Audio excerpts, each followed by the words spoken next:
Dans cette vidéo, on va s'intéresser à des propriétés plus théoriques sur les développements limités. Voici le premier résultat. C'est un théorème qui fait le lien entre la notion de développement limité, et plus précisément la notion de développement limité à l'ordre 1, on va le voir, et la notion de dérivabilité en un point.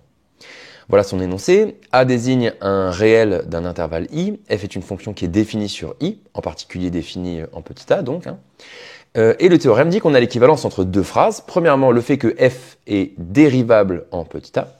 Et deuxièmement, le fait que f admet un développement limité à l'ordre 1 en petit a. C'est-à-dire une relation du type f de a plus x est égal lorsque x tend vers 0 à lambda 0 plus lambda 1x plus petit o de x. Le théorème précise que dans cette situation, les constantes lambda 0 et lambda 1, il n'y a pas le choix. Forcément, lambda 0, c'est f de a, et lambda 1, c'est f' de a, ce qui est cohérent avec la formule de Taylor-Young. Si votre mémoire est bonne, en fait, on a déjà vu ce théorème dans le chapitre dérivabilité. C'était l'équivalence entre les deux définitions de la dérivabilité d'une fonction en petit a. Mais ici, je pense que ça vaut le coup de refaire la démonstration avec ces nouvelles notations asymptotiques. Allons-y, il s'agit d'une équivalence, donc on va ici démontrer séparément l'implication de gauche à droite et l'implication de droite à gauche. On va commencer par l'implication de gauche à droite. On suppose donc que f est dérivable en petit a. Dans cette situation, on a donc que le taux d'accroissement f de a plus x moins f de a divisé par x tend, lorsque x tend vers 0, vers f' de a. Or, dire qu'il tend vers f' de a, eh bien, ça signifie qu'il est égal à f' de a plus une quantité qui tend vers 0, c'est-à-dire qu'il est égal à f' de a plus petit o de 1. À partir de là, on peut faire passer le x qui est à gauche à droite en multipliant tout par x, ce qui nous donne à droite x fois petit o de 1, c'est-à-dire petit o de x. Puis à gauche, pour isoler f de a plus x, on peut faire passer le f de a de l'autre côté. C'est fini, on obtient bien un développement limité à l'ordre 1 de f en petit a, avec des constantes ici, la constante c'est f de a, lambda 0, et ici le coefficient x qui est bien f' de a comme le prévoit le théorème. Passons maintenant à l'implication de droite à gauche. Cette fois-ci, on va supposer que f admet un développement limité à l'ordre 1 en petit a, c'est-à-dire qu'il existe des constantes lambda 0 et lambda 1, telles qu'on est bien le développement limité qu'on a ici sous les yeux. La première chose qu'on va justifier, c'est que la constante lambda 0 ici, elle ne peut valoir que f de a, forcément. Pour ça, c'est pas compliqué. Il suffit de prendre cette relation et de l'évaluer en x égale 0. On peut le faire, puisqu'on sait que f est bien défini en petit a. Ça donne la chose suivante. F de a est égal à lambda 0, puisque tout le reste s'annule en x est égal à 0. Ok, on peut donc maintenant remplacer dans le développement limité lambda 0 par f de a. De là, on peut en fait faire le chemin inverse de ce qu'on a fait quand on avait montré l'implication de gauche à droite, c'est-à-dire qu'on fait passer le f de a de l'autre côté, et puis ensuite pour x différent de 0, on divise le tout par x. De cette façon à gauche, on a fait apparaître le taux d'accroissement. Et puis maintenant à droite, cette quantité, vu que petit o de 1, par définition, ça tend vers 0, cette quantité, elle tend vers lambda 1. Donc on a bien montré que le taux d'accroissement tend vers lambda 1 lorsque x tend vers 0. Et ça, qu'est-ce que ça signifie? Ça signifie très exactement que f est dérivable en petit a et que f' de a vaut lambda 1. Et la démonstration est terminée. Ce théorème, il est très utile et même en fait, il est utile dans les deux sens. Le sens de gauche à droite, ça permet d'obtenir un développement limité. En fait, c'est ce qu'on sait déjà, c'est l'utilisation de Taylor-Young d'une certaine manière à l'ordre 1. Et puis, le sens de droite à gauche, c'est un sens qu'on va parfois utiliser parce que parfois on arrive par des calculs à démontrer qu'une fonction admet un développement limité à l'ordre 1 en un point et ça nous permet d'en déduire que la fonction est dérivable. On y reviendra quand on s'intéressera au prolongement de fonction. Deuxième théorème, c'est le théorème d'unicité d'un développement limité. Ce théorème dit qu'en fait une fonction ne peut pas admettre deux développements limités à l'ordre n en a différents. Une autre manière de formuler ce théorème, c'est de dire que si jamais il existe des réels lambda i et des réels mu i qui vérifient qu'on ait un premier développement limité à gauche à l'ordre n avec des lambda i qui est égal à un autre développement limité à droite avec cette fois-ci des coefficients mu i, alors les lambda i sont égaux au mu i. Plus précisément, le coefficient constant lambda 0 est égal au coefficient constant mu 0. Le coefficient lambda 1 en x est égal au coefficient mu 1 en x. Ensuite, le coefficient x2 lambda 2 est égal à droite au coefficient x2 mu 2, etc., jusqu'à lambda n qui est égal à mu n. C'est donc un théorème d'identification. on va donner ici l'idée de la démonstration. Vous allez voir, c'est très intéressant. Ce qu'on fait, c'est qu'on commence par écrire l'égalité qu'on a. Et dans cette égalité, on fait tendre x vers 0. Cette quantité ici, à gauche, eh bien, elle tend vers 0. Et même chose symétriquement, cette quantité à droite, également, elle tend vers 0. Donc le passage à la limite x tend vers 0 dans cette égalité, il donne, eh bien, lambda 0 est égal à mu 0 et d'1. Du coup, étant donné qu'on a la même quantité ici à gauche et à droite, les termes constants, alors on peut les simplifier dans l'égalité et on obtient la chose suivante. Cette égalité, elle est vraie pour tout x, donc en particulier, elle est vraie pour tout x non nul. On voit qu'à gauche et à droite, on a des quantités qui sont toutes factorisables par x. Donc pour x non nul, on peut tout diviser par x et ça donne la chose suivante. De nouveau, on peut faire tendre x vers 0. Toute cette quantité-là tend vers 0. Symétriquement, toute cette quantité-là ici aussi tend vers 0. Ce qui fait que le passage à la limite x tend vers 0 dans cette égalité, il nous donne lambda 1 à gauche est égal à mu 1 à droite. Et de 2. Encore une fois, vu qu'on a les mêmes quantités du coup ici à gauche et à droite, on peut les simplifier dans cette égalité et obtenir la chose suivante.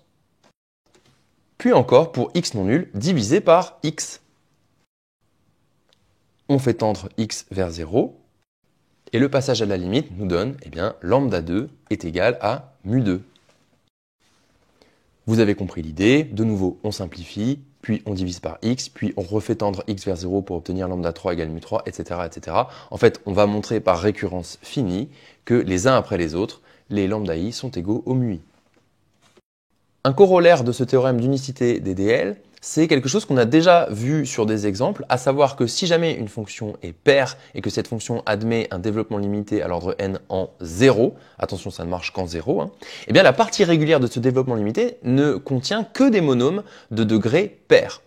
Et puis réciproquement, si une fonction est impaire, alors son développement limité en 0 ne contient que des monômes de degré impair. Démontrons cela. Alors on va faire la démonstration, mettons, pour les fonctions paires, puisque pour les fonctions impaires, ce sera la démonstration tout à fait symétrique. L'idée de la démonstration, c'est que pour une fonction paire, on sait qu'en particulier au voisinage de 0, on a la relation f de x est égale à f de moins x. Du coup, si on suppose que f admet un développement limité à l'ordre n en 0, mettons avec des coefficients lambda i, alors ce développement limité, on peut l'appliquer sur la quantité moins x, qui tend bien vers 0 lorsque x tend vers 0. On obtient ça. Et là, regardez ce qui se passe. En simplifiant, on obtient donc lambda 0, là, moins lambda 1x, et puis le terme en x2 moins x au carré, ici, moins 1 au carré, ça fait plus 1, donc ça fait plus lambda x2. Puis le terme en x cube moins 1 au cube, c'est moins 1, donc on obtient moins lambda 3 fois x3. De nouveau, ici pour x4, moins x puissance 4, eh bien c'est plus x4, donc on obtient plus lambda 4 x4, et on a comme ça une alternance de signes jusqu'à eh bien, le terme en x puissance n qui est moins 1 puissance n fois lambda n fois x puissance n. À l'intérieur du petit o, peu importe, le moins ou le plus 1 ou le moins 1 ne change strictement rien puisque les constantes multiplicatives ne servent à rien. Maintenant, étant donné que f de x est égal à f de moins x, alors ce développement limité et ce développement limité doivent être égaux. Et donc par unicité des développements limités, on peut identifier les coefficients des deux développements limités. Et là, vous voyez bien ce qui se passe. Pour les coefficients d'indice pair, en fait, on n'obtient rien. On obtient lambda 0 égale lambda 0, bah, ça ne sert à rien. Lambda 2 égale lambda 2, ça ne sert à rien. Lambda 4 égale lambda 4, ça ne sert à rien, etc. Mais par contre, pour les coefficients d'indice impair, on obtient lambda 1 est égal à moins lambda 1, donc lambda 1 est égal à 0. De même, lambda 3 est égal à moins lambda 3, donc lambda 3 est égal à 0, etc. Même chose pour lambda 5, pour lambda 7, et pour tous les lambda k avec k impair, on obtient que lambda k est égal à 0. Ça signifie donc exactement que le développement limité de f ne fait intervenir que des monômes de degré pair. La démonstration est terminée. On va maintenant parler de dérivation et de primitivation. Première question qu'on peut se poser, légitime, sur les développements limités, peut-on dériver un développement limité?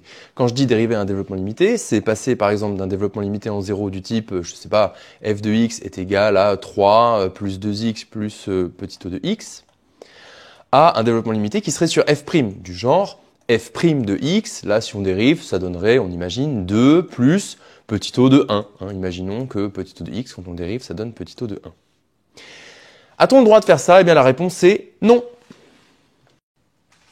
Pour bien comprendre pourquoi, on va en fait reprendre la première phrase et donner sa signification. Qu'est-ce que ça veut dire que f de x est égal à cette chose-là? Petit o de x, derrière n'importe quel petit o, il y a en fait un petit o de 1 qui se cache, c'est-à-dire une fonction qui tend vers 0.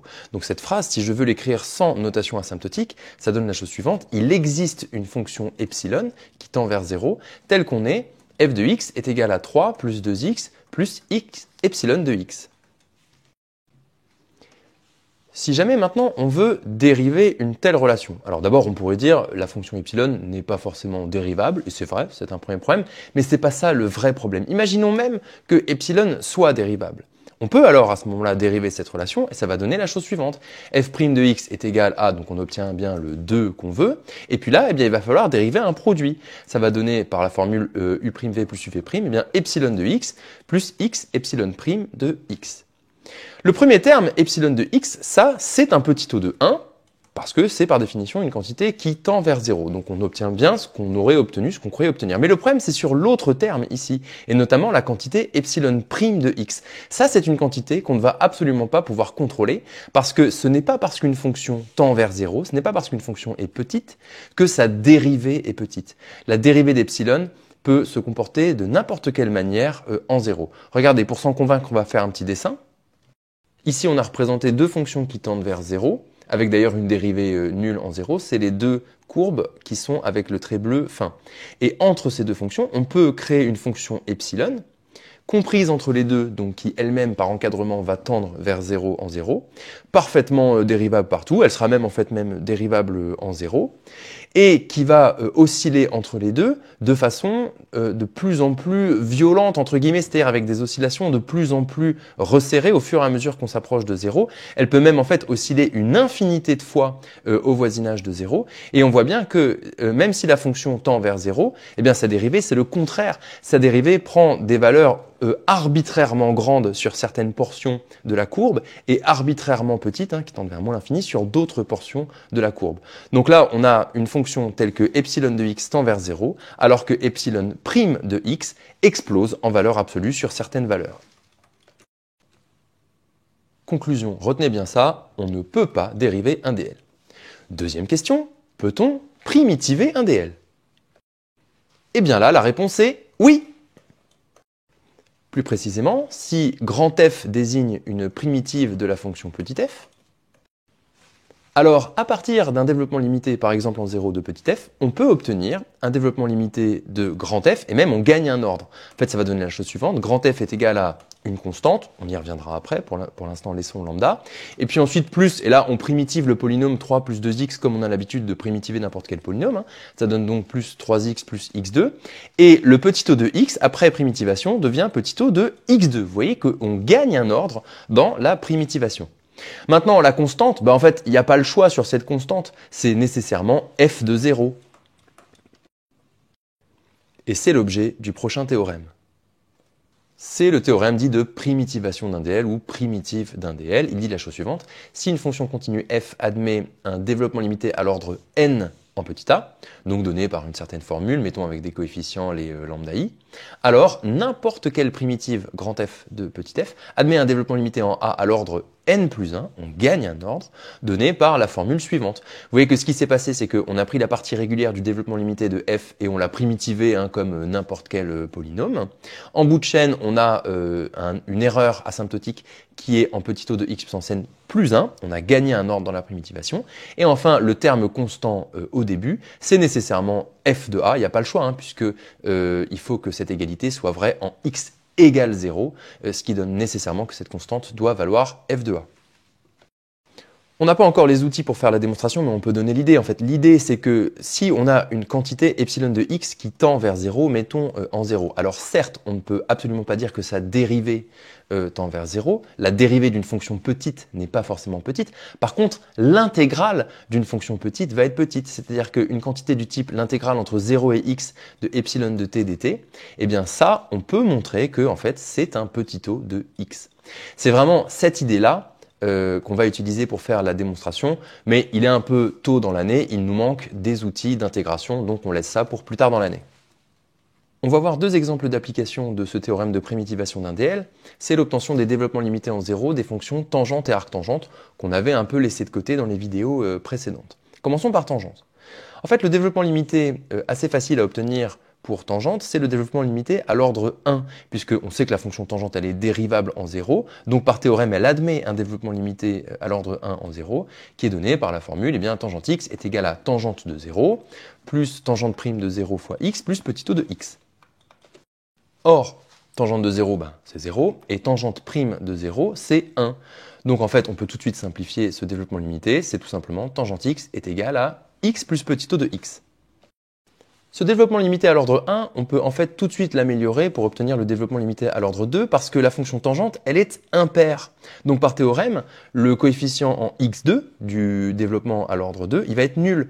Du coup, son développement limité à l'ordre 2, ce sera x plus 0 fois x2 plus petit o de x2. On peut donc tout de suite améliorer la précision de ce développement limité.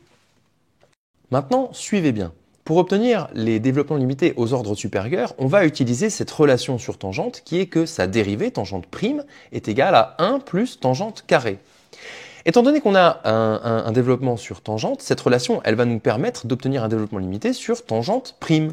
En effet, tangente prime de x, c'est donc 1 plus tangente de x au carré, c'est-à-dire 1 plus ce fameux développement qu'on vient de calculer, le tout au carré.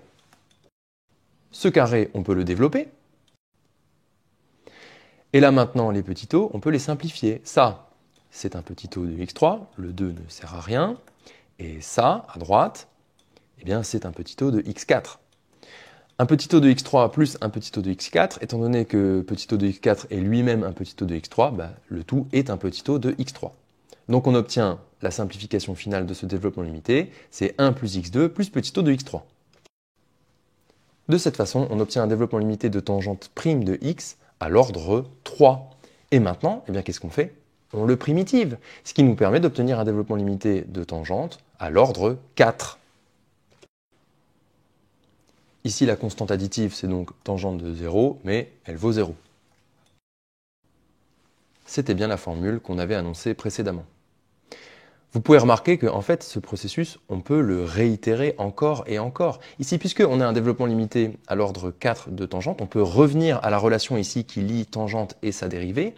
Et puis, ce développement limité, on peut le mettre au carré et rajouter plus 1 et obtenir ainsi un développement limité à l'ordre 5 de tangente prime, puis de nouveau primitiver et obtenir un développement limité à l'ordre 6 de tangente, etc., etc., etc., et obtenir de façon itérative les développements limités à l'ordre que l'on veut en 0 de cette fonction tangente. Deuxième exemple d'application, c'est l'obtention du développement limité de la fonction arctangente en 0. La fonction arctangente, en elle-même, elle est compliquée, on ne sait pas l'exprimer avec des fonctions usuelles, mais par contre, ce qu'on sait exprimer de façon simple, c'est sa dérivée. Arctangente prime de x, c'est 1 sur 1 plus x2. Et cette quantité, elle, on peut lui déterminer un développement limité à l'ordre n en 0. Parce qu'on reconnaît ici une quantité du type 1 sur 1 moins une quantité qui tend vers 0. Il suffit ici de réorganiser, on peut très bien écrire au dénominateur que c'est 1 moins x2. À ce moment-là, pour s'en sortir, on applique le développement limité 1 sur 1 moins grand x, qui est égal lorsque grand x tend vers 0 à, souvenez-vous, 1 plus grand x2, etc., jusqu'à plus x puissance n plus petit o de x puissance n. C'est le développement limité le plus facile de tous. Et ce développement limité, on l'applique à la quantité grand x, qui est égale à moins x2, qui est bien une quantité qui tend vers 0 lorsque petit x tend vers 0. Donc on peut appliquer le développement limité. On obtient alors, en faisant une substitution, en remplaçant mécaniquement grand x par moins x2, la chose suivante. Ce qui, par simplification, donne la chose suivante. Vous voyez qu'il ne va pas se passer la même chose pour les exposants pairs et les exposants impairs. Maintenant, on a ce développement limité à l'ordre 2n de arctangente prime. Qu'est-ce qu'on fait? Bien sûr, on le primitive pour obtenir un développement limité à l'ordre 2n plus 1 de arctangente. Et ça donne la chose suivante. Étant donné que arctangente de 0 vaut 0, la constante initiale, elle est nulle. Enfin, on peut améliorer ce développement limité à l'ordre 2n plus 1 en un développement limité à l'ordre de n plus 2, parce que comme d'habitude, arctangente, elle est impaire, donc on sait que le terme suivant en x puissance 2n plus 2 dans le développement limité, il est nul. Donc ici, on gagne un ordre immédiatement. Enfin, on va voir dans cette section que les développements limités permettent des études d'extréma, c'est-à-dire de détecter un minimum local ou un maximum local. On peut d'abord partir de la remarque suivante, qui est que si on suppose qu'une fonction f admet en un point A intérieur à son intervalle de définition un extrémum, local ou global, et que en ce point petit a, la fonction f admet un développement limité à l'ordre 1, donc un développement limité de ce type-là, alors nécessairement, le coefficient en x, qu'on a appelé ici lambda 1, est nul. Pourquoi ? Eh bien parce que, en fait, comme la fonction elle admet en A un développement limité à l'ordre 1, alors par théorème, on l'a vu, elle est forcément dérivable en petit a. Et les deux coefficients lambda 0 et lambda 1 valent le premier f de a, bon ça d'accord, mais le deuxième, surtout lambda 1, vaut nécessairement f' de a. Or, souvenez-vous, on l'avait vu dans le chapitre sur la dérivabilité, si jamais une fonction admet en un point intérieur à son intervalle de définition un extrémum local, alors en ce point, sa dérivée s'annule. Donc f' de a ne peut valoir que 0. Donc on comprend qu'en un point d'extrémum local, un développement limité à l'ordre 1, il sera toujours du type f de a plus x est égal à f de a, sa valeur en a, plus petit o de x. Maintenant, si on se pose la question de s'il s'agit d'un minimum local ou d'un maximum local, ou de d'ailleurs aucun des deux, eh bien tout se ramène à savoir si ce reste ici, ce petit o de x, qu'on va noter r de x, est une quantité positive ou négative. En effet, si jamais r de x est positif, alors ça signifie que f de a plus x est plus grand que f de a, c'est-à-dire que f est plus grand que f de a au voisinage de petit a, autrement dit qu'on a sous les yeux un minimum local. Si à l'inverse, cette quantité r de x elle est négative, ça signifie qu'au voisinage de 0, on a f de a plus x qui est inférieur à f de a, et ça signifie donc qu'on a ici un maximum local de la fonction f.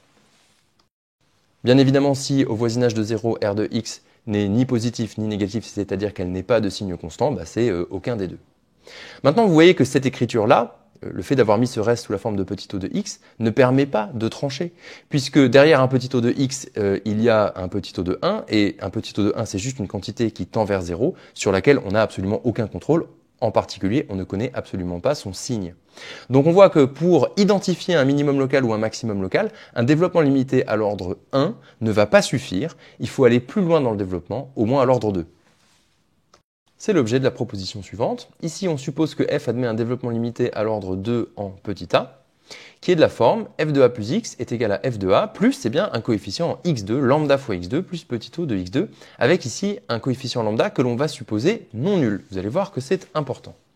Alors, dans ce cas, il y a deux possibilités. Premièrement, si jamais lambda est strictement positif, alors la fonction admet un minimum local en petit a. Et si lambda est strictement négatif, alors la fonction f admet un maximum local en petit a. Prouvons-le rapidement. En fait, d'après ce qu'on a dit au-dessus, tout se ramène à avoir le signe de la quantité f de a plus x moins f de a au voisinage de 0. Or, d'après justement ce développement limité qu'on a supposé, cette quantité, elle est égale à lambda fois x2 plus petit o de x2. Et maintenant, eh bien, ce qu'on peut faire, c'est un équivalent. Toute cette quantité-là, étant donné que petit o de x2 il est négligeable devant x2 et que lambda est non nul, toute cette quantité est équivalente à lambda fois x2 lorsque x tend vers 0. Je le répète, ça, on ne peut le faire que si lambda est non nul, sinon on se retrouverait avec une absurdité, une quantité qui est équivalente à 0. Pourquoi est-ce que je fais un équivalent de cette quantité ? Eh bien, c'est parce qu'on a le superbe théorème qui dit que lorsque deux quantités sont équivalentes, alors elles ont même signe au voisinage qui concerne cet équivalent. Donc ici, par théorème, f de a plus x moins f de a d'une part et lambda x2 d'autre part ont même signe au voisinage de 0.